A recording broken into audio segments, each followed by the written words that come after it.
Entendes o que estás lendo? O podcast que te leva através das páginas da Bíblia. Livro por livro. Capítulo por capítulo. Uma exposição bíblica emocionante. Aperte os cintos e embarque comigo nesta viagem.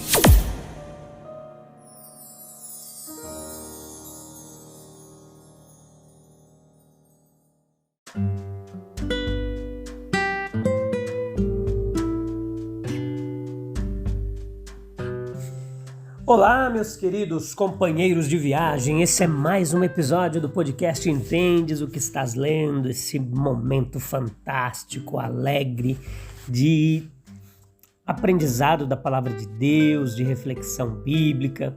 Vamos ver hoje como Moisés esteve novamente ali 40 dias e 40 noites no monte. Como estão vocês? Tudo bem? Eu espero que sim, que esteja tudo jóia. Hoje, Êxodo capítulo 35, episódio de número 258 da terceira temporada. Estamos se aproximando do final do livro de Êxodo.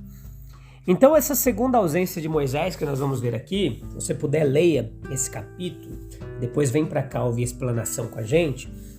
Nós vemos que durou 40 dias e 40 noites, como foi da outra vez, né? Mas não foi seguido pelos mesmos efeitos desastrosos agora que houve ali na primeira vez que ele ficou 40 dias e 40 noites no monte. O povo estava farto de deuses de ouro, eles não queriam mais fazer bezerro, não, eles estavam assustados com o que aconteceu da outra vez. Agora eles estavam bem dispostos, eles estavam penitentes. Quando chegou a notícia, finalmente, de que Deus os havia perdoado, não havia limites para a alegria e o zelo que eles passaram a ter pelo serviço do Senhor. E nós aprendemos aqui lições preciosíssimas para nós, você pode anotar aí. Como Deus ele tira o mal, o bem do mal, né? O médico divino ele tratou a doença das pessoas de tal maneira que ela terminou. Não apenas com saúde restaurada, mas com maior vitalidade e energia. O lapso que havia no pecado tornou-se o meio de transmitir ao povo o estímulo necessário para a construção do tabernáculo. E esse renascimento ali, ele evidencia a realidade pelos efeitos que foram produzidos. Houve uma disposição para ouvir, eu ouvirei o que Deus, o Senhor, falará.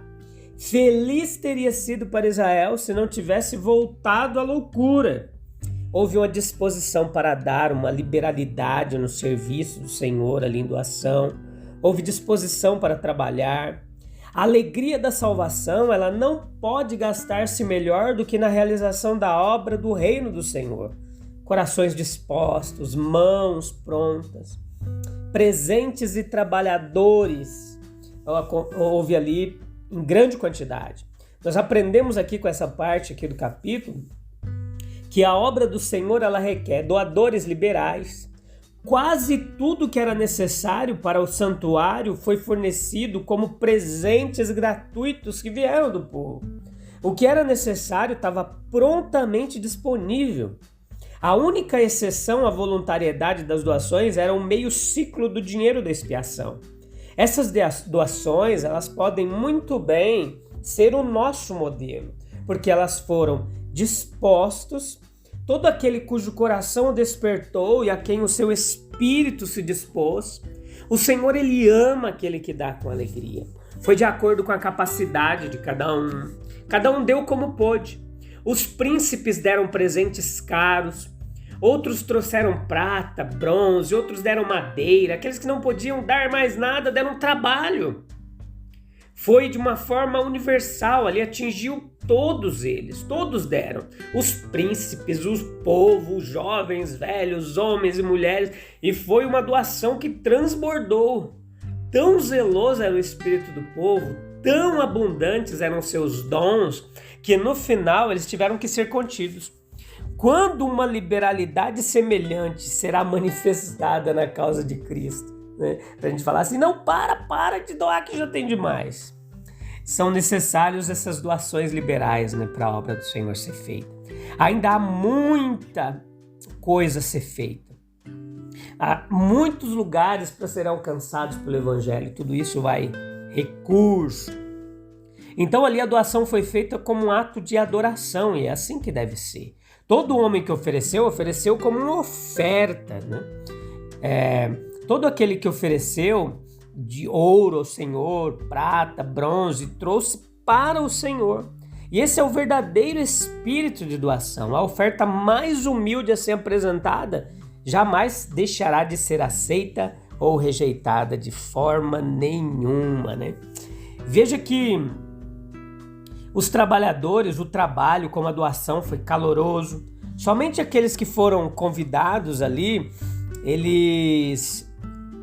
somente aqueles que foram convidados a se engajar nesse trabalho, cujos corações eles se incitaram a fazê-lo. Deus não deseja outro tipo de obreiros, né?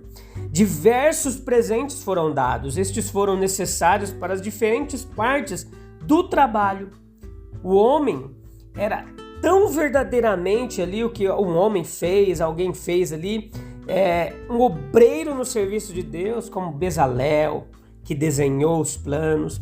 Ele tinha o seu próprio dom e usou em prol do reino de Deus.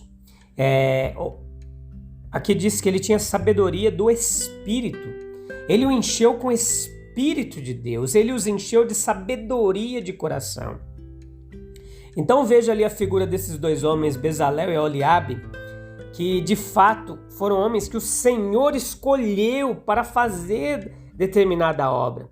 Poderia ter sido de outra forma, como as pessoas foram solicitadas de seu livre-arbítrio para fornecer os materiais, também poderiam ter sido solicitados a fornecer os artífices necessários. Mas é fácil ver que diferenças e ciúmes podem ter resultado. Tudo para terminar em um compromisso insatisfatório. Não havia dificuldade, desde que cada um desse sua decisão. E que dificuldade adicional, então, ameaçava vir, Deus imediatamente removeu por si mesmo. Como? Selecionando os homens que deveria realizar os seus desígnios. É muito provável que Bezalel e Aholiabe não fossem os homens que o próprio povo teria escolhido. No que diz respeito à pura originalidade artística, eles podem ter sido superados, pois a posse em Israel, tanto de material para trabalhos artísticos e preciosos, parece mostrar que deveria haver muitos com a habilidade necessária para a realização de tal trabalho. Mas Deus tinha seus próprios princípios de escolha, seus próprios propósitos para servir. E pareceria no devido tempo quão sábio Deus foi ao indicar certos homens e não outros para o que precisava ser feito. Deus os qualificou eles tiveram qualificações que receberam de Deus. Foi Deus quem os dotou dessas qualidades. Deus, nós podemos ter certeza, meus queridos, que até certo ponto os tomou pelo que eles eram por natureza. Ele sempre olha para a base natural sobre a qual se propõe a construir alguma obra divina. Então veja comigo que ele não os deixou a sua força natural para realizar os seus próprios desígnios. Não, ele não os deixou trabalhar para resultados impressionantes através de muitas tentativas que tiveram que ser abandonadas como fracassos. Não, grandes obras de artes que muitos espectadores consideram apenas com o olhar são para o artista memoriais de horas cansativas. O Sir Joshua Reynolds disse de uma de suas pinturas concluídas que há 10 sob ela, algumas melhores, outras piores. E Bezalel e Aholiabe foram poupados de todas essas decepções, de todas as vãs caçadas ou tentativas ao ideal inatingível. Uma variedade de palavras são usadas em relação a eles, como se significasse qual eminentemente e abundantemente Deus os havia dotado com tudo o que era necessário para a tarefa. Assim deveria ser esclarecido para a geração, então, viva e seus sucessores que o tabernáculo e seu conteúdo eram em um sentido muito importante a obra de Deus. Essas coisas deveriam ser sagradas em todos os sentidos. Não deveriam ser criticadas e comparadas como se fosse um resultado da arte ou artifício do homem. Talvez as críticas tenham vindo, pois os descobridores de falhas são numerosos, em todas as épocas, mas os dois artífices escolhidos não precisavam se preocupar com nenhuma reclamação. E não deveríamos achar melhor se, em vez de nos esforçarmos para fazer o trabalho para Deus, em nossa própria força e sabedoria, o que deve sempre ser um triste fracasso quanto aos resultados espirituais. Nós procuramos ser instrumentos dirigidos pela sabedoria de Deus? Será? Ou estamos tentando fazer as coisas do nosso jeito? Nós não temos o direito de reclamar se os olhos aguçados ou alguém descobre os pontos fracos do que é moldado por nossa própria habilidade. Mas se tivermos certeza de que o Espírito de Deus está governando tudo o que fazemos por Ele, então podemos enfrentar as reclamações com uma mansa indiferença. Esses capítulos, eles narram detalhadamente a execução das instruções dadas por Moisés.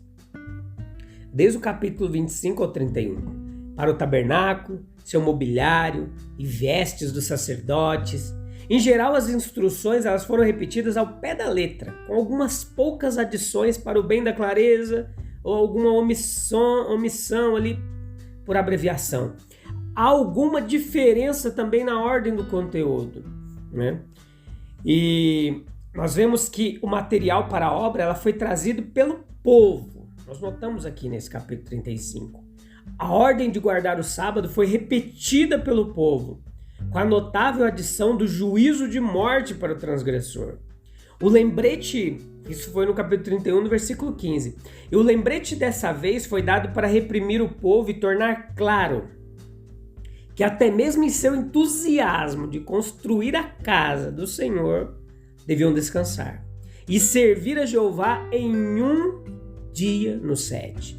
O perigo espiritual das Martas super trabalhadoras sempre está presente. O convite foi feito aos que tinham o coração disposto para trazer o material. E deve-se notar que aqui não se fez pressão sobre o povo, nem coação ou declaração de necessidade, mas um simples aviso. Os homens hábeis foram convidados a participarem da obra. E é significativo que no íntimo dos estatutos e atividades da lei mosaica havia liberdade perfeita para querer e fazer a obra do Senhor. Até o menor dos itens, tudo foi dedicado ao Senhor. As cordas das tendas não foram mencionadas, mas deduz que existiam. A apresentação da oferta, todo homem, tanto os homens como as mulheres são mencionados. Era uma expressão individual de fé e adoração. Os versículos 22 se refere a fivelas, pendentes, anéis, braceletes, braçadeiras, broches. O tipo preciso de joias mencionadas é incerto. Oferta de ouro, provavelmente ouro que não estava na forma de joias. Os versículos 23 e 24 descrevem a oferta particular dos homens, enquanto os 25 e 26 fala de contribuição especial das mulheres, cujo trabalho particular foi o de tecer ali até as coisas mais simples. O material mais precioso foi ofertado pelos príncipes. Aqueles que tinham mais, ofertavam mais. Versículos 27 e 28. Então é isso. Moisés apresentou Bezalel e Aholiabe como escolhidos de Deus e artífices especialmente dotados para supervisionarem toda a obra, e eles deviam transmitir a sua habilidade aos outros, preparar outros também para fazer a obra ali. Fantástico, Eu te encontro no próximo capítulo, onde nós vamos continuar vendo esses pormenores no próximo episódio. Um abraço, meus queridos. Deus abençoe. Até breve. Tchau, tchau.